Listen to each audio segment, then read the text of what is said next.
They're trying to divide that flock. People who leave a church would like nothing more than most of the people to leave with them and see the doors of that church close. Happens all the time. Now, no Christian ever plans for it. No Christian ever says on January 1st, you know what, my goal for this year is to become a wolf and destroy this flock.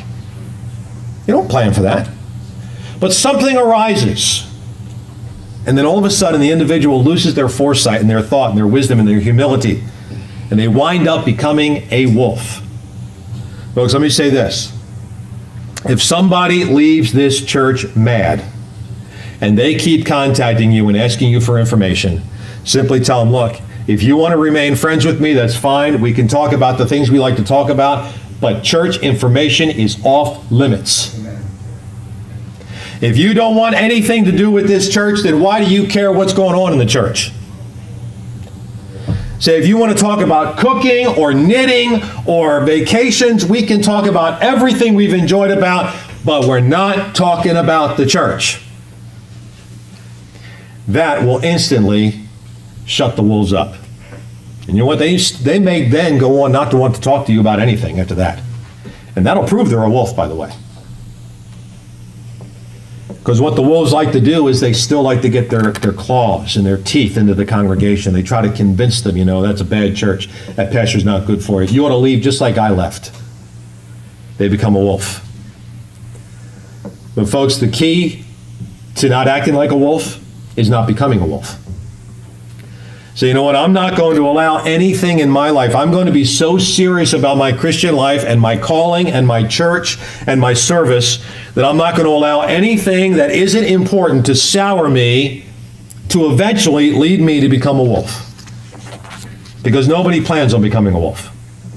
It just happens. But you can say, you know what? If something bothers me, I'm going to take a step back. I'm going to look at it from a different perspective. I'm going to talk to the pastor about it, but I'm not going to make a rational decision. I'm not going to pack my bags and be gone that same day. I'm going to pray about it. I'm going to seek the Lord's will. I'm going to seek the Lord's face. And I'm going to hope to do the right thing. Even since I've been here, I've had some people walk out on a whim and never come back.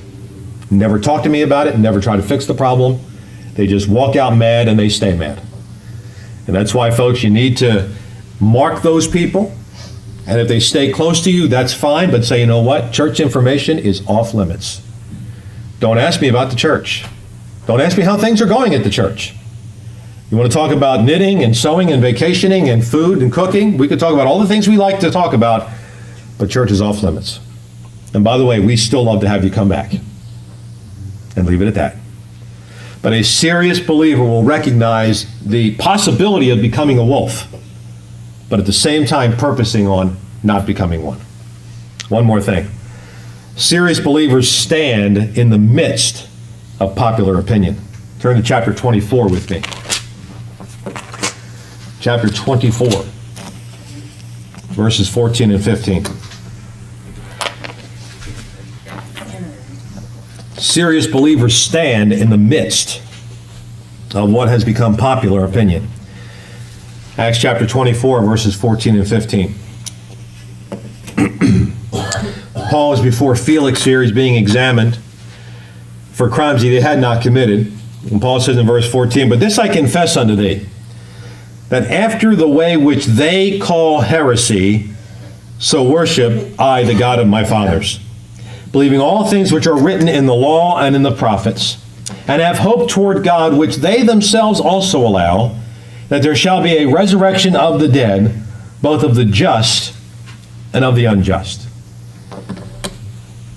In closing here, as Paul is being again questioned before Felix, he answers his critics by standing up for the faith in the face of popular opinion.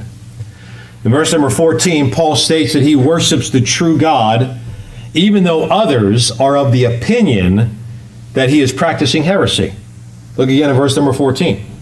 "But this I confess unto thee, that after the way which they call heresy, so worship I the God of my fathers."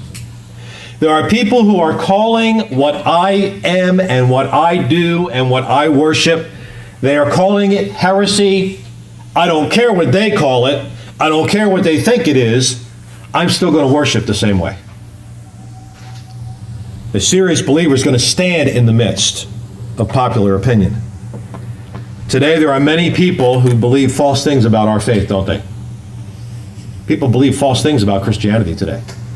And if we allow that narrative to take over, and for what we have to be considered by most people to be negative and hurtful, then it may be easier to shy away from standing out.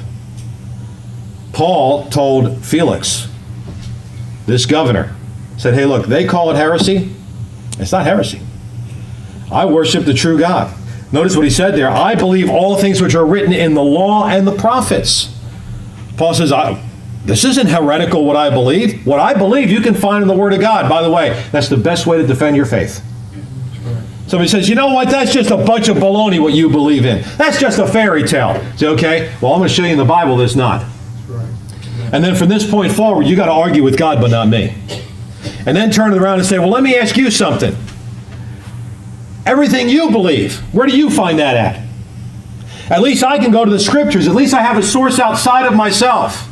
At least I know what I believe. It's not coming from the resources of my mind.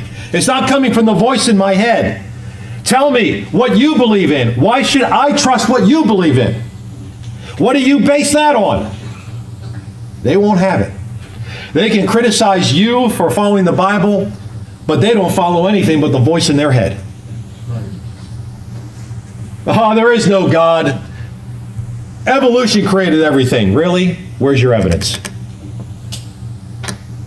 Well, scientists tell me that. Oh, really? Where's their evidence? Well, I mean, when Charles Darwin was on Galapagos, he noticed that the finches, they had different beaks and they had different this. Yeah, that's adaptation. That's not evolution. Where's your evidence? By the way, if the world is billions and millions of years old, how come we aren't living on one giant fossilized graveyard? Why don't we have very many fossils? If we had millions of years of animals alive and dying and leaving their fossils behind, we would be in one giant graveyard. You realize that? Okay.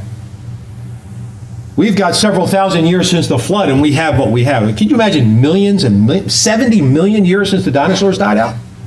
Where are all these bones at? How come we don't find all these intermediary? Where's the missing link at? Where's it at? Where are the skeletal remains of dinosaurs becoming birds, which is what they believe, by the way.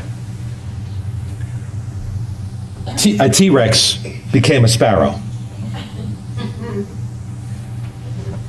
That make sense?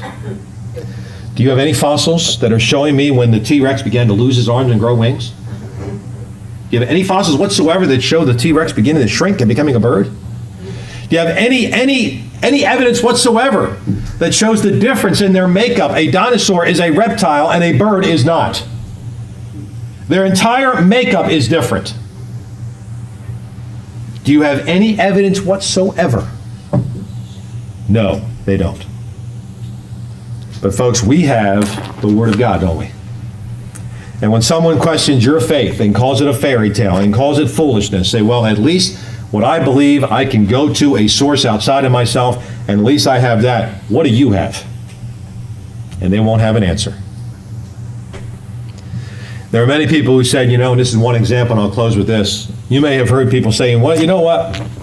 Christians killed the Jews during the Inquisition. Did Christians kill the Jews during the Inquisition? No. The popes killed Jews in thousands, okay, during the Inquisition. Okay? Genuine born-again believers in Jesus Christ did not kill anybody. This was done by a religion. But a lot of people will link it to Christianity, and it's not found in Christianity. But that's the popular opinion. And that's why we have to stand against those things. Serious believers stand in the midst of popular opinion. Folks, how serious a Christian are you? In these last days, we really need serious Christians. A part-time Christian doesn't help. And by the way, as I said in opening, If you don't apply these issues of seriousness, you'll have to apply them with a level of seriousness not to do them. So you know what? I'm going to be serious not to do what he says. You're going to be serious one way or another. You might as well be serious in the right way. With every head bowed and every eye closed, very quickly this morning, maybe you're not saved.